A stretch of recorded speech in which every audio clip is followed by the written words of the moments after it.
نحمده ونصلي ونسلم على رسوله الكريم أما بعد بسم الله الرحمن الرحيم عن عوف بن مالك الأشجعي رضي الله تعالى عنه قال قال رسول الله صلى الله عليه وسلم أنا وامرأة صفعاء الخدين كهاتين يوم القيامة وأومأ يزيد بالوسطى والسبابة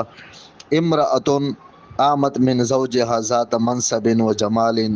حبست نفسها على یتاماها حتى بانوا او ماتوا رواہ ابو داود حدیث نمبر 5149۔ حضرت عوف بن مالک اشجعی رضی اللہ تعالی عنہ فرماتے ہیں کہ رسول اللہ صلی اللہ علیہ وسلم نے ارشاد فرما، میں اور وہ عورت کہ جس کا چہرہ اپنی اولاد کی پرورش، دیکھ بھال اور محنت و مشقت کی وجہ سے سیاہ پڑ گیا ہوں، قیامت کے دن اس طرح ہوں گے۔ حدیث کے راوی حضرت یزید رحمہ اللہ نے یہ حدیث بیان کرنے کے بعد شہادت کی انگلی اور بیچ کی انگلی سے اشارہ کیا۔ مطلب یہ تھا کہ جس طرح یہ دونوں انگلیاں ایک دوسرے کے قریب ہے، اسی طرح قیامت کے دن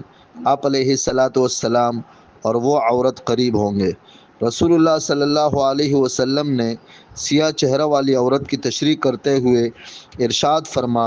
کہ اس سے مراد وہ عورت ہے جو بیوہ ہو گئی ہو اور حسن و جمال، عزت و منصب والی ہونے کے باوجود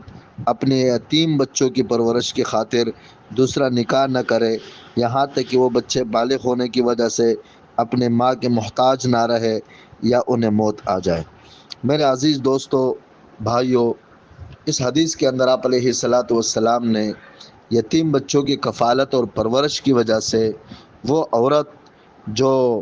ان کے پرورش اور کفالت میں اتنی مصروف ہو جاتی ہے کہ وہ اپنی زندگی کو داؤ پہ لگا دیتی ہے، اپنی تمام خوشیوں کو داؤ پہ لگا دیتی ہے اور اپنی جوانی اور اپنے حسن و جمال اور اپنے خواہشات کی قربانی دیتی ہے کہ میرے بچے وہ کبھی کسی کے محتاج نہ بنے، وہ پریشان نہ ہوں، اس کے لیے اپنی جوانی کو برباد کر دیتی ہے۔ آپ علیہ الصلاۃ والسلام نے اس کو بشارت دی کہ ایسی عورت، ایسی بیوہ عورت جو اپنے بچوں کی خاطر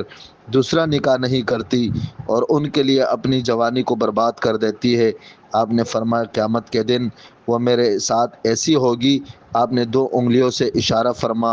ایک شہادت والی انگلی اور ایک بیچ والی انگلی، کہ جس طرح شہادت کی انگلی اور بیچ والی انگلی میں تھوڑا سا فرق ہے کہ بیچ والی انگلی تھوڑی سی لمبی ہے اور شہادت والی انگلی اس سے تھوڑی سی چھوٹی ہے، بس ہمارے درجات میں تھوڑا سا فرق ہوگا۔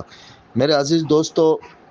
یتیم بچوں کی کفالت اور اسی طرح گویا کہ بیوہ عورت جو اپنے بچوں کے خاطر اپنی جوانی قربان کرتی ہے، ان کے بہت بڑے فضائل ہے۔ ایک اور حدیث میں آتا ہے، آپ علیہ الصلاۃ والسلام نے فرما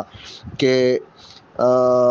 سخت دلی کی شکایت کی کسی نے آپ سے، تو آپ نے فرمایا کہ یتیم کے سر پر ہاتھ پھیرا کرو اور مسکین کو کھانا کھلایا کرو۔ اسی طرح ایک حدیث میں آتا ہے، آپ علیہ الصلاۃ والسلام نے ارشاد فرما، بیوہ عورت اور مسکین کی ضرورت میں دوڑ دھوپ کرنے والے کا ثواب اللہ کے راستے میں جہاد کرنے والے کے ثواب کی طرح ہے، یا اس کا ثواب اس شخص کی ثواب کی طرح ہے جو دن کو روزے رکھتا ہے اور رات بھر عبادت کرتا ہے۔ میرے عزیز دوستو، اللہ جل شانہ اس قسم کے بے سہارا لوگ، خصوصاً یتامہ، فقراء، مساکین، ان کے ساتھ مدد کرنے اور ان کی ضروریات پوری کرنے کو اللہ بہت پسند کرتا ہے۔ ایسے لوگوں پہ اللہ پاک خصوصی رحم فرماتا ہے اور دنیا میں بھی ان کو نوازتا ہے اور آخرت میں بھی ان کو نوازتا ہے۔ اللہ ہم سب کو عمل کرنے کی توفیق عطا فرمائے۔